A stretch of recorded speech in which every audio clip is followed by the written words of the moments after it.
Good evening. Thank you so much for joining us. I hope you're having a fantastic Thursday evening. Listen, it's been humid today. We had some spotty showers, and we're still going to have to deal with a little bit of this humidity as we head through the next couple of hours. But tomorrow, it will feel a little bit more comfortable outside, which is great news. We're going to see these dew points fall from the 70s to the 50s, which is going to make a big difference in how things will feel. Temperatures are still warm very much this evening, hanging out in the 70s in places like Ellijay and Helen, but closer to the mid 80s once you get inside of the perimeter. We're hanging out at 83 degrees here in Atlanta, same for Eatonton, 81. In LaGrange, I expect it to be very warm through the overnight. And as we head into the next couple of days, we're going to see a little bit of improvement. We're going to see, number one, the amount of moisture in the atmosphere decrease. But we're also going to see temperatures that are above average. So it's going to be sunny and warm, perfect for being out by the pool. We'll just have to deal with a little bit of warm temperatures above average. We should be in the mid 80s this time of year. We're going to be in the upper 80s both afternoons.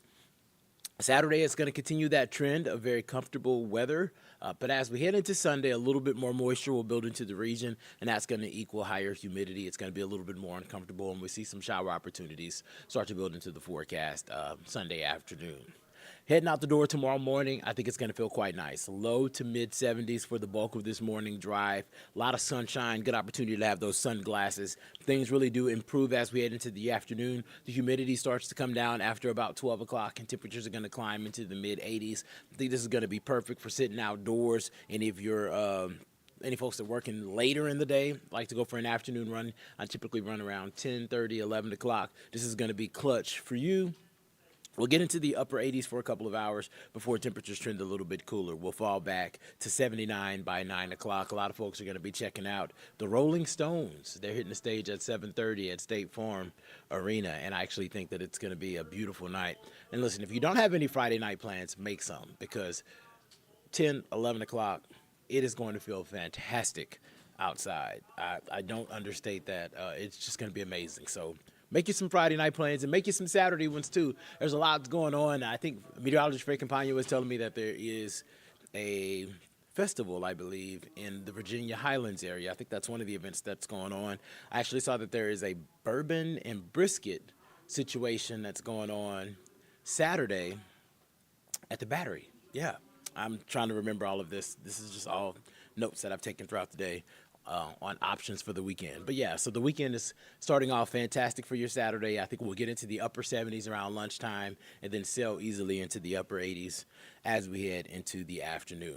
We're going to have to watch for the chance for some showers. That's going to build into the area late Sunday. I don't think everybody's going to get in on this, and I think your morning is quite dry. So if you have plans to go to church, maybe breakfast or whatever the case may be, low 70s for the start of the day, a few clouds around.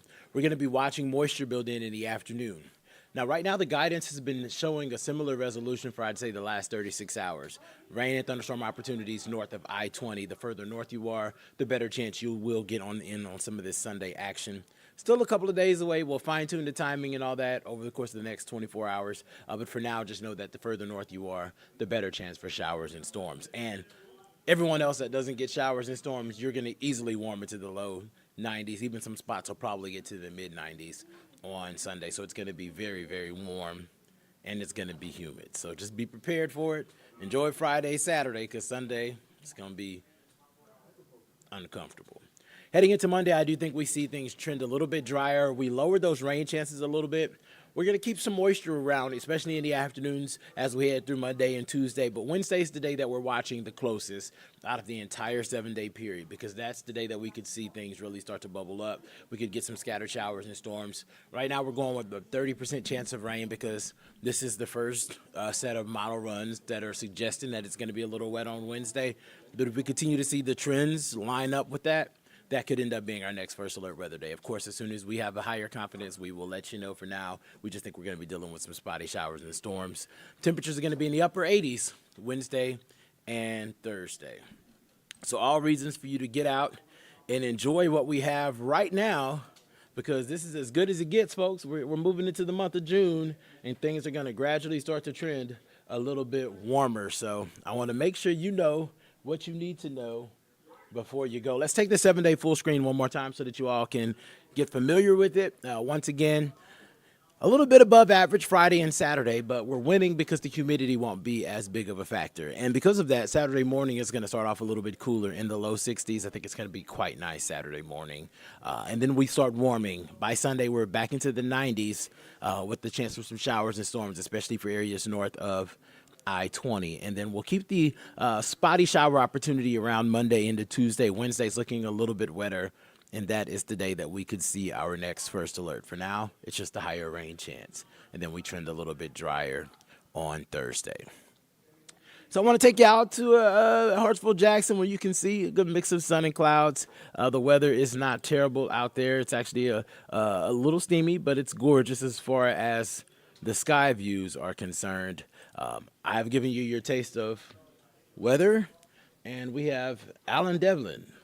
Standing at 6'4", 196 pounds. Wow. With a fresh haircut. He's a little high on both of those numbers, actually. So I'll take it. Hello, everybody. You want me to just step in? Yeah, you go. Let's switch.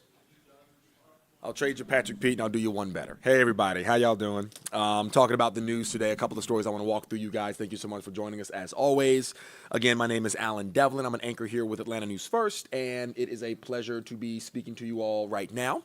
A couple of things I want to walk through with you guys here today.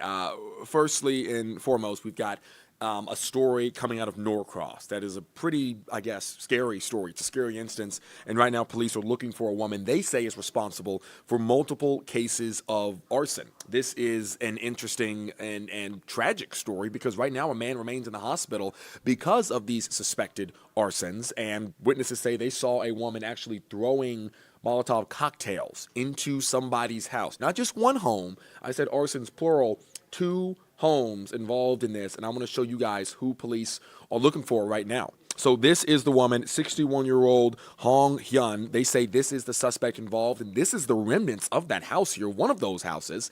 This all went down on Saturday. They're saying that right now it was on Buckingham Court and Turner Ridge Drive. Both of those are in Norcross, just about 3 miles from each other. So police are trying to figure out if this was targeted or not. One of those people, again, a man who was inflicted with that burning liquid. He's in the hospital right now. They're working on him. He's expected to survive, but if you have ever been burned in any capacity, this is next level. And so he is trying to deal with that recovery. It's going to be a lengthy recovery because the skin does not work well with burns whatsoever. Again, that woman that I'm just showing you here, suspected in this arson investigation, Hong Hyun, if you know where she is or know why she might have done something like this, if police are saying that's what's going on, let police know. Give them a call up in Norcross. Let them know, and they will get down to it as quickly as they possibly can. The next story I want to talk to you guys about here is one that's been kind of undoing itself or telling itself for the last several years here, a case of what was first a missing 16-year-old turned directly into a murder investigation. And on top of that, it was all involving a former or current police officer when it happened, now a former Doraville police officer. So Officer Miles Bryant, you might know him. Excuse me, I've got the wrong video up. Officer Miles Bryant, you might have heard us talk about him in the past here. He is suspected of murdering 16-year-old Susanna Morales. I want to put up some video here for you guys to take a look at. This is Bryant. This is body cam video of Bryant back when this investigation first began. You can see him interacting here with police officers. Police say that on the night Susanna went missing, Susanna was walking on Life 360 app from a friend's house, an apartment complex, and then shortly after that, her direction, I guess, on the phone disappeared in the other direction, going 40 miles an hour, and then there was a crash detection from the Life 360 app on her phone. Her friends went to that spot. There was no phone. There was no crash. Her body was found in the woods 7 months later, very close to a gun that was registered to Miles Bryant, as you see them getting information about this investigation. Now, the interesting part here is that police say Bryant was tracked to the location where Morales' body was, as far as cell phone data shows. They also say that he did not want an investigation to be put into what he reported was a stolen firearm. He said his gun was stolen. They found it in the same place they found Susanna Morales, or at least that this person was on an ATV out in the woods. At the ATV, the person found Susanna Morales' body 7 months after she went missing. And so they're trying to build this case. The defense is saying You can hate Miles Bryant, word for word. You can hate Miles Bryant, but by the end of this case, we will show you that he is not guilty of murder. That's the back and forth right here. And I guess the prosecution, of course, on the other end saying the odds are stacked against him, and so are the facts. I want to take you inside that courtroom, though, because I want you to hear one of these instances of one of the people involved, the investigators, speaking about what's happening here as they, again, just begin this case and try and figure out who killed Susana Morales.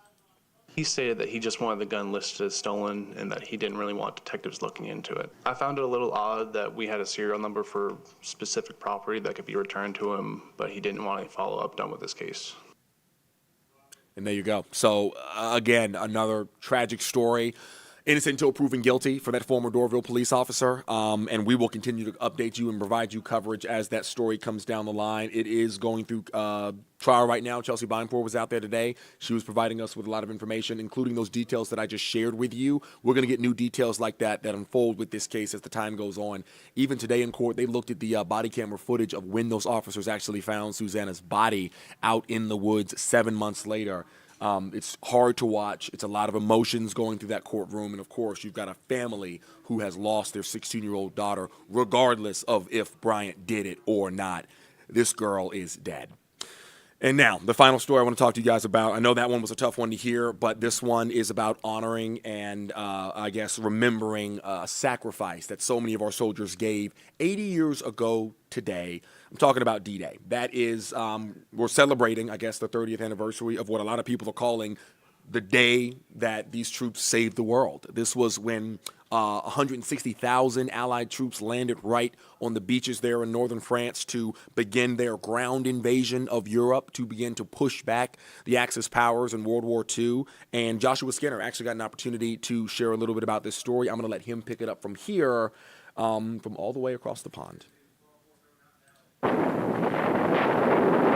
It's been 80 years since June 6th, 1944. D-Day. We landed and we had to crawl on the beach, really. I looked over and there's this GI. He was sitting on his helmet and he was holding his guts. But that history and patriotic sacrifice is getting ever further away. If we forget those things, it's going to be difficult to instill the values that those men and women fought for. Brad Hawkins runs the Aviation History and Technology Center in Marietta. Tyranny was running rampant across Europe and the rest of the world. Nearly 133,000 troops landed on the beaches of Normandy in northwest France on D-Day, the largest amphibious invasion ever, nicknamed Operation Overlord. 4,400 Allied troops died that day, and 73,000 died in the Battle of Normandy. It's a remarkable act of heroism and selflessness. The Allied forces were struggling in the spring of 1944. The world might very well have looked much different had the invasion failed. It's natural for time to smooth the edges of the past. It then behooves the present to make sure the edges aren't worn away. There's meaning in our lives, there's meaning in our future. Keeping sharp the history that shapes the present. I'm reminded of a poem that Eleanor Roosevelt kept in her wallet. Dear Lord, lest I continue my complacent way, help me to remember that somewhere, somehow out there, a man died for me today. As long as there be war, I then must ask and answer, am I worth dying for? In Marietta, Joshua Skinner. It reminds me to be the best American I can be. Atlanta News First. An incredible story, an absolutely incredible story out of France. And so, you remember, we celebrate what we celebrate today, and we have the freedoms that we do because of the sacrifices made by all those soldiers there that fateful day. Fateful for a number of reasons. Fateful because it was, again, the beginning of what was a glorious victory for America and all of our allies. But fateful day because so many American troops and other countries' troops as well were lost on those beaches there in northern France, in Normandy. And so we thank everybody for their service on this 80th anniversary. And it is true to say we would not be the country we are without that sacrifice. Thank you guys so much for joining me here at the First Alert Desk. I appreciate you all. We're here every day at 8 o'clock to provide you with more information, updates about the Atlanta area, news, weather, whatever's happening, breaking. We've got it always and forever. We will be back on air on Atlanta News First beginning at 10 o'clock tonight this evening here. Atlanta News First, Peachtree TV at 10. CBS Atlanta News First at 11. You can find us on both channels there. Myself, and Savannah Louie will be at 10. Myself and Sean Gables will be at 11. And we will see you back here tomorrow at 8 p.m. I believe it'll be Patrick Pete with weather, and then Blair Miller, anchor Blair Miller, with some news updates. Thank you guys so much for joining me.